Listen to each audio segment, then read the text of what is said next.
अंतरिक्ष के विशाल अज्ञात में एक छोटा सा ग्रह था जिसका नाम था एओरान। यह ग्रह किसी भी अंतरिक्ष मानचित्र पर नहीं था और इसकी कहानी भी लगभग भुला दी गई थी। लेकिन एक दिन पृथ्वी से एक अंतरिक्ष यान जिसका नाम था आकाशवीर एक गुप्त मिशन पर निकला। मिशन था ब्रह्मांड के उस हिस्से में जाना जहां तक इंसान कभी नहीं पहुंचा था। आकाशवीर की टीम में 5 लोग थे, कप्तान अरविंद, वैज्ञानिक नेहा, पायलट राघव, इंजीनियर माया और एक एआई रोबोट जिसका नाम था जेओ। उनका यान कई वर्षों तक अंतरिक्ष में भटकता रहा, लेकिन कोई नया ग्रह या जीवन का संकेत नहीं मिला। एक दिन यान की राडार प्रणाली ने एक अजीब सी तरंगों का संकेत पकड़ा। यह संकेत बहुत ही कमजोर था, लेकिन इससे यह पता चला कि कहीं पास में कोई ग्रह है। जैसे ही आकाशवीर उस दिशा में बढ़ा, उन्हें एओरान ग्रह दिखाई दिया। यह ग्रह दूसरे ग्रहों से बिल्कुल अलग था। इसके चारों ओर एक अदृश्य शक्ति कवच था जो उसे किसी भी बाहरी प्रभाव से बचा रहा था। टीम ने जब ग्रह पर उतरने की कोशिश की तो उनका यान अचानक रुक गया, जैसे किसी ने उसे पकड़ लिया हो। तभी जेओ ने कहा, यह ग्रह कोई साधारण ग्रह नहीं है। इसके चारों ओर एक प्राचीन सुरक्षा तंत्र है जो सिर्फ सही ऊर्जा से खुल सकता है।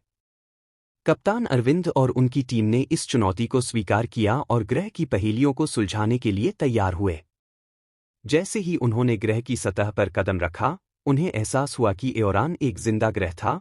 उसकी धरती सांस ले रही थी, पेड़ हिल रहे थे और हवा में अजीब सी गूंज थी। नेहा ने अपने उपकरणों से ग्रह के वायुमंडल का अध्ययन किया और पाया कि यह एक उच्च शक्तिशाली क्वांटम ऊर्जा से बना है। यह ऊर्जा इतनी शक्तिशाली थी कि इसके माध्यम से समय और स्थान दोनों ही बदल सकते थे। राघव ने तुरंत सुझाव दिया, हमें इस ऊर्जा को नियंत्रित करने का प्रयास करना चाहिए। अगर हम ऐसा कर सके तो हम किसी भी ग्रह या ब्रह्मांड के किसी भी हिस्से में जा सकते हैं। लेकिन माया ने चेतावनी दी, यह जोखिम भरा हो सकता है। अगर यह ऊर्जा बेकाबू हो गई तो यह पूरे ब्रह्मांड को नष्ट कर सकती है। टीम ने सावधानीपूर्वक इस ऊर्जा का उपयोग करना शुरू किया। जैसे ही उन्होंने इसे सक्रिय किया, उनके चारों ओर समय की धारा बदलने लगी। वे एक ही क्षण में विभिन्न कालों और स्थानों में पहुंचने लगे। कभी वे भविष्य के किसी विशाल युग में थे, कभी अतीत के प्राचीन ग्रहों पर। लेकिन तभी एक बड़ी समस्या खड़ी हो गई।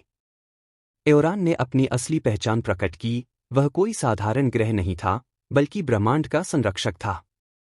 उसकी ऊर्जा को गलत तरीके से छेड़ने पर पूरे ब्रह्मांड का संतुलन बिगड़ सकता था। कप्तान अरविंद ने स्थिति को समझते हुए कहा, हमें इस ग्रह को उसकी प्राकृतिक अवस्था में छोड़ देना चाहिए। हम इसके साथ ज्यादा छेड़छाड़ नहीं कर सकते।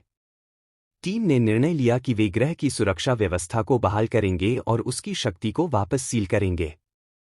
जेओ ने इस काम में मदद की और उन्हें बताया कि एओरान ब्रह्मांड की रक्षा के लिए ही बनाया गया था और उसकी शक्ति का प्रयोग सिर्फ अत्यधिक संकट के समय ही हो सकता है।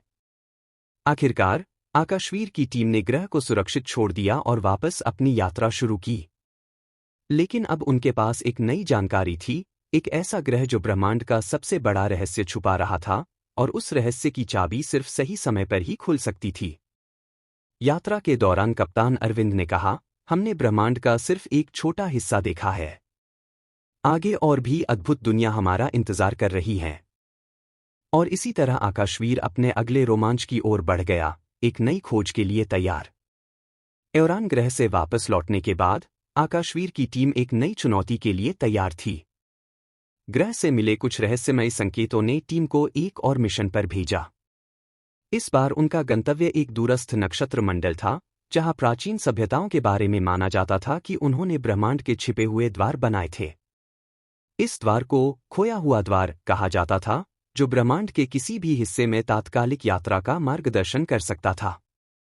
आकाशवीर की टीम, जिसमें कप्तान अरविंद, वैज्ञानिक नेहा, पायलट राघव, इंजीनियर माया और एआई रोबोट जेओ शामिल थे, एक विशाल और अंधकारमय नक्षत्र के पास पहुंची। नक्षत्र में धूल और गहरे धुएं की परतें थीं, जो किसी भी यान के लिए एक बड़ा जोखिम था। लेकिन इस बार टीम के पास एओरान से प्राप्त एक विशेष क्वांटम ऊर्जा डिवाइस था, जो उन्हें इस धुंध के पार देखने और सुरक्षित रास्ता खोजने में मदद कर सकता था। जैसे ही यान ने नक्षत्र में प्रवेश किया, उनकी राडार प्रणाली ने एक विशाल संरचना का पता लगाया। यह एक प्राचीन द्वार जैसा दिख रहा था, जिसकी दीवारें लाखों साल पुरानी प्रतीत होती थी। इस द्वार को खोलने के लिए एक विशेष कोड की जरूरत थी, और सिर्फ वही सभ्यताएं जो इस शक्ति को समझती थीं, इसे खोल सकती थीं। यह अविश्वसनीय है, नेहा ने कहा, अपने स्कैनर पर नजर डालते हुए। यह द्वार किसी साधारण तकनीक से नहीं, बल्कि किसी अज्ञात ऊर्जा स्रोत से संचालित है। माया ने तुरंत अपने उपकरणों से द्वार का विश्लेषण करना शुरू किया।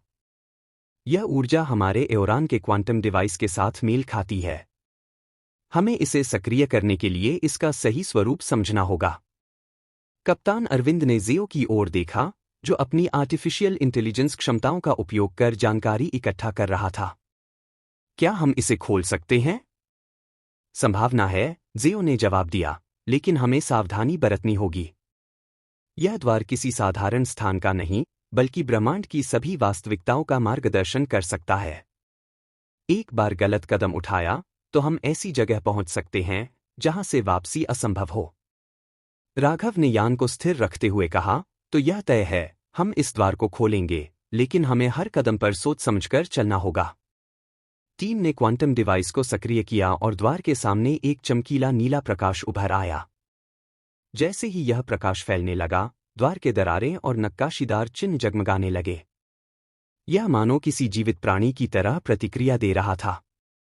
द्वार धीरे धीरे खुलने लगा, और उसके भीतर एक नया, अद्भुत ब्रह्मांड नजर आने लगा। यह ब्रह्मांड हर दिशा में अनंत लगता था, और समय जैसे यहां कोई मायने नहीं रखता था। एक गूंजती हुई आवाज ने सबको चौंका दिया, तुमने खोया हुआ द्वार खोल दिया है। अब तुम ब्रह्मांड के अनंत रहस्यों के द्वारपाल हो। यह क्या था? नेहा ने घबराते हुए पूछा। यह ब्रह्मांड का संरक्षक है, ज़ियो ने बताया। अब हमने एक ऐसा द्वार खोल दिया है, जिससे हम सिर्फ देख ही नहीं सकते, बल्कि ब्रह्मांड की संरचना में बदलाव भी कर सकते हैं। लेकिन तभी द्वार के पार से एक शक्तिशाली ऊर्जा विस्फोट हुआ, जिसने यान को धकेल दिया। द्वार से एक अजीब सी आकृति उभरी, जो किसी प्राचीन सभ्यता का योद्धा प्रतीत हो रहा था। यह द्वार सिर्फ यात्रा का साधन नहीं है, अरविंद।